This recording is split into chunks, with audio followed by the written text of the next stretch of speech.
Chapter 7. The Itch. The following day brought still more names that met the criteria and in larger number, all with vague reference to Dragonmount for the place of birth. Moiraine realized she and Siuan would never see a name with "born on the slopes of Dragonmount" attached. The prophecies of the dragon were known to many people, though often known wrongly, especially among the common folk, but the mountain's connection remained in even the most nonsensical versions. No woman would want to admit that she had birthed a son who would channel the power one day with all that entailed, the child of her body doomed to madness and terror. How much less would she admit to bearing a child who might become the dragon reborn? She could not deny Dragonmount entirely, or her acquaintances might call her on it. Yet near the mountain or in sight of it was safe enough. The child they sought would surely be hidden behind such a half-truth. Someone would need to visit each of those women with closer questions, prudently phrased and carefully asked. She rehearsed those questions in her mind, the delicate probing to elicit information while giving away nothing. Rouse the mother's suspicions and she would lie again, and likely run as soon as the questioner's back was turned. It would be playing Desdemar with the world at stake. Far from a task she would relish, yet how to resist imagining.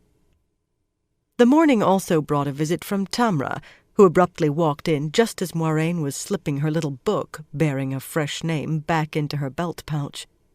She tried to disguise the movement, make it part of her curtsy, a touch of clumsiness brought on by surprise. She thought it well done, yet she held her breath as the Amyrlin studied her. Had the other woman seen the book? Suddenly, the notion of asking forgiveness rather than permission seemed very frail. Discovery would gain them neither. In all likelihood, discovery would bring rustication, working on an isolated farm from sunrise to sunset, cut off from friends and studies, forbidden to channel. For novices and accepted, that was the penultimate penalty, one last chance to learn correct behavior before being sent away forever. Far worse than blistered hands, though, it would certainly separate them forever from the hunt for the child. "I'd have thought yesterday would have sated your appetites for boredom," Tamra said finally, and Moiraine breathed again. "Especially yours, Siuan." Siuan seldom blushed, but her face colored at that. Everyone knew her dislike of clerical work. Copying lines was the punishment she dreaded most. Moiraine put in, "The lists help me govern my thoughts, Mother." Once you began giving misleading answers, they came more and more easily, even to the Amyrlin seat. In truth, those thoughts still flashed into her head when least expected, lists or no lists. Thoughts of a babe in the snow and a faceless man. Equally dire, of the Sun Throne. She wanted to beg Tamra to halt that scheme, yet she knew begging would be useless. The tower was no less implacable in its weaving than the wheel of time itself. In both cases the threads were human lives, and the pattern they made more important than any individual thread. "Very well, child, so long as your studies don't suffer." Tamra held out a folded paper that Moiraine had not noticed, sealed with a circle of green wax. "Take this to Karine Nagashi. She should be in her rooms. Give it to no one else." As if she would. Some accepted complained, very quietly and very privately, over having to climb the wide corridors that spiraled upward through the tower. But even with a climb halfway to the top, Moiraine enjoyed any errand that took her to the Ajah quarters. A great deal could be learned through seeing people where they lived. Even Aes Sedai let their guard down in those circumstances. They did a little, at any rate. Enough for one who knew how to listen and observe. The Ajah quarters were identical in number of rooms and how they were laid out, but the details differed widely. The impression of a full-sized sword was worked into each of the huge white floorstones of the green Ajah quarters. Swords in 24 different styles, single-edged and double, curved and straight. Every door along the hallways was carved with a sword, point up, gilded for the rooms of sitters, and silvered or lacquered for many others. The tapestries on the walls, between tall gilded stand lamps on bases worked in the form of stacked halberds, were of martial scenes, charging horsemen and battles and famous last stands, alternating with ancient battle standards from lands long dead, many torn and stained, and all preserved through the centuries by weaves of the one power. No Aes Sedai had ridden to war since the Trolloc Wars, but when the last battle came, the Battle Ajah would ride in the forefront. Until then they fought for justice where it often could be obtained only through their warders' swords, but that was just what they did while they waited on Tarmangaydan. Another difference here was the number of men. Not just any men, of course. Warders. Tall or short, wide or slim, even quite stout in one case, they moved like lions or leopards. None wore the distinctive cloak indoors, but the cloak was a mere decoration for a discerning eye. You could see warders in any Ajah's quarters, excepting the Red, but most kept rooms in the guards' barracks or even in the city. Green's warders often lived in the same apartments as the sister. A green-eyed warder who made up for his lack of height through width glanced at her as he strode by quickly as if on an errand. 3 others standing together fell silent at her approach, their quiet conversation taken up again after she passed. One wore silver bells in his dark Arafellan braids, one had a thick Tarabonner mustache, and the third was very dark, perhaps a Tyran or a southern Altaran, yet aside from the grace of their movements, there was another thing they shared with each other, and with the heavy-set man, and with every man to be seen here. Once, while hawking with cousins, she had looked into the eyes of a caped eagle with its ruff of black feathers around its head. Meeting a warder's gaze was akin to that. Not fierce, but full of self-knowledge, absolutely aware of their own capabilities, their capacity for violence. And yet it was a violence in restraint, disciplined by their own wills and their bonds to their Aes Sedai. Here they were simply going about their daily lives. A lean man, his head shaven except for a Shienaran topknot, was resting against a wall with one booted foot up, tuning a fiddle and ignoring the good-natured jibing of another warder, who said that it sounded like a wet cat caught in a net. 2 others, in shirt-sleeves, were practicing with wooden swords in a broad side corridor, the bundled lathes clattering with each swift blow. Rena Halfden, who somehow made a square face lovely and a stocky build both elegant and graceful, was urging them on with a wide smile, calling, "Well struck, Waylon! Oh, very well struck, Elias!" For size they might have been twins, though one was dark and clean-shaven, the other fair with a short beard. Grinning, they moved faster and faster. Their sweat-sodden shirts clung to broad shoulders and backs, yet the pair seemed fresh and untired.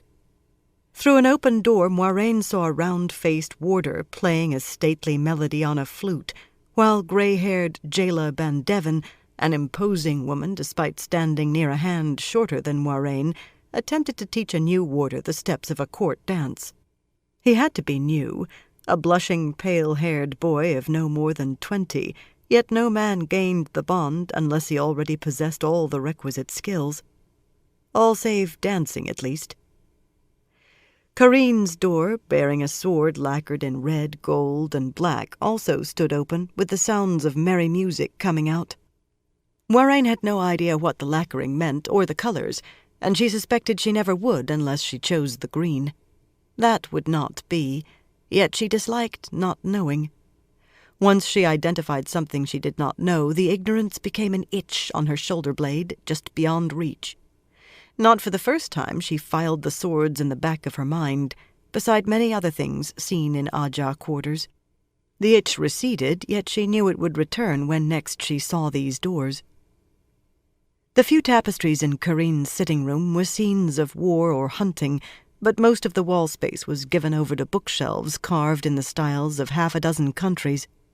Along with a few books, they held a large lion's skull and an even bigger from a bear, glazed bowls, vases in odd shapes, daggers adorned with gems and gold, and daggers with plain wooden hilts, one with just the nub of a broken blade. A blacksmith's hammer with the head split in two lay next to a cracked wooden bowl that held a single fat fire drop, fine enough to grace a crown.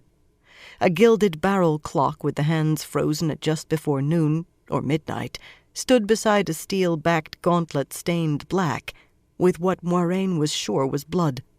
They and all the rest were mementos of well over 100 years wearing the shawl.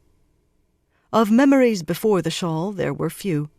Just a row of painted miniatures on the wave-carved mantel over the fireplace, showing a plainly dressed, dignified man, a plump, smiling woman, and 5 children, 3 of them girls. They were Carine's family, long since passed into the grave, along with her nieces and nephews and their children, and their children's children, and more. That was the pain borne by Aes Sedai. Families died, and everything you knew vanished, except the tower. The White Tower always remained. 2 of Carine's warders were in the sitting room with her. Massive Careel, whose hair and beard gave him the aspect of a golden-maned lion, was reading a book in front of the fireplace with his boots resting on the ornate brass fender, a feather of blue smoke rising from the bowl of his long-stemmed pipe. Steppin, looking more a clerk than a warder, with his narrow shoulders and sad brown eyes, sat on a stool playing a lively jig on a 12-string bittern, fingers flashing as skillfully as any hired musician's. Neither man stopped what he was doing for the arrival of an accepted. Carine herself stood working at an embroidery frame mounted on a stand. It always seemed incongruous to see a green doing needlework, especially when, as now, the subject was a field of wildflowers. How did that accord with the violence and death decorating her walls? A tall, slim woman, Carine looked exactly what she was, her ageless face strong and beautiful, her nearly black eyes pools of serenity. Even here she wore a riding dress, the divided skirts slashed with emerald green, and her dark hair, lightly touched with white, was cut shorter than either Careel's or Steppin's, above her shoulders, and gathered in a thick braid. No doubt it was easier to care for while traveling, cut like that. Carine seldom remained in the tower long before setting out again. Placed her embroidery frame, took the letter and broke the green sealing wax with a thumb. Tamra always sealed her messages to sisters with wax in the Ajah color of the recipient. Of all Ajahs and none. Whatever Tamra had written was quickly read, and no change came to Carine's face, but before the green finished, Steppin leaned his bittern against a side table and began buttoning up his coat. Careel placed his book on a shelf, tapped the dottle from his pipe onto the hearth, and stuffed the pipe into a capacious coat pocket. That was all, but they were plainly waiting and ready. Despite his sad eyes, Steppin did not look a clerk any longer. They were both leopards awaiting the command to hunt. "Will there be a reply, Aes Sedai?" Moiraine asked. "I'll carry it myself, child," Carine replied, starting for the door with a brisk stride that made her silk skirts rasp softly. "Tamra wants me urgently," she told the 2 warders who were heeling her like hunting hounds, "but she doesn't say why." Moiraine allowed herself a brief smile. As with servants, sisters often forgot accepted had ears. Sometimes the best way to learn was to keep silent and listen. As she was making her way back down along the drafty, spiraling corridor, thinking about what she had learned and trying to ignore the cold, Siuan came running up behind her. There were no sisters to be seen, but still. "Another message," Siuan explained, "to Aisha Ravaneos. She kept muttering something about urgent, making it a question. I'll wager it was the same as you carried to Carine. What do you suppose Tamra wants with a grey and a green together?" The Grey handled matters of mediation and justice, where it came from laws rather than swords, and Aisha was reputed to adhere to the strictest letter of the law, no matter her own feelings, whether pity or contempt, a trait she shared with Carine. And both women had worn the shawl for a very long time, though that could be unimportant. Moiraine might not be so handy with puzzles as Siuan, but this truly was like the game of houses. She looked around carefully, including a glance over her shoulder. A maid was trimming the wicks on a stand lamp farther along the hallway, and 2 liveried men, one atop a tall ladder, were doing something concerning one of the wall hangings. There still was not a sister in sight, but she lowered her voice anyway. "Tamra wants searchers to look for the boy-child. Oh, this changes everything. I was wrong, Swan, and you were right." "Right and wrong about what? What makes you think she's recruiting these searchers?"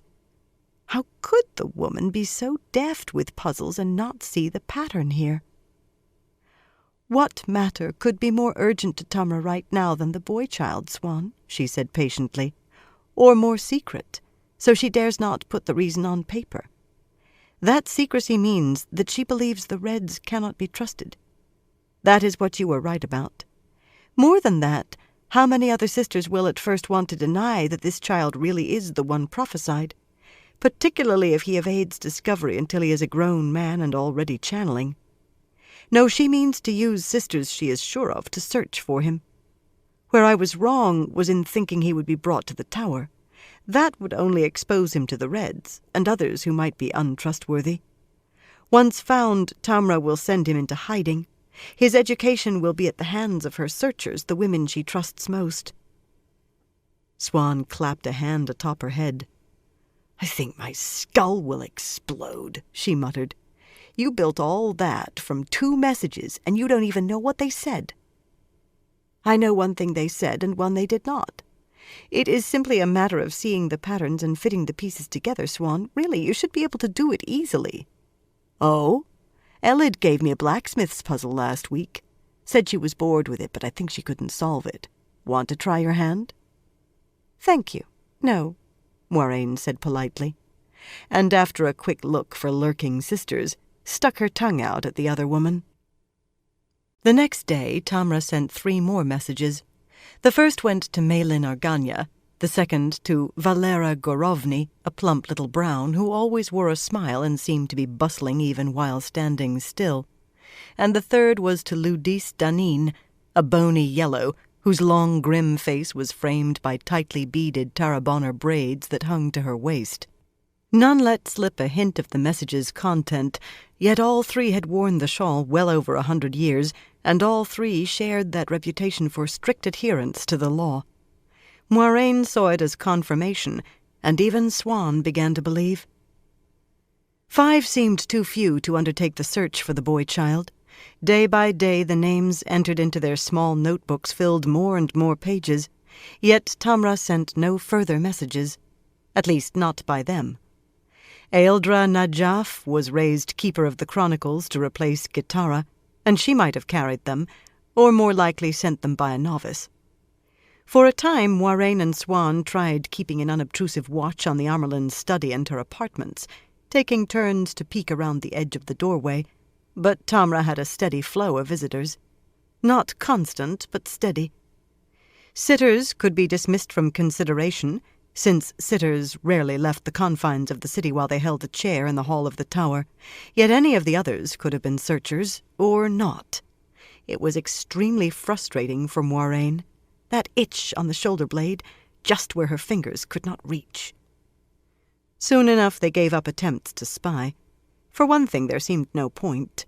For another, with only 1 copying, recording the names went much too slowly. And Eildra, returning to the Amerlin's study, caught Moiraine lurking in the doorway.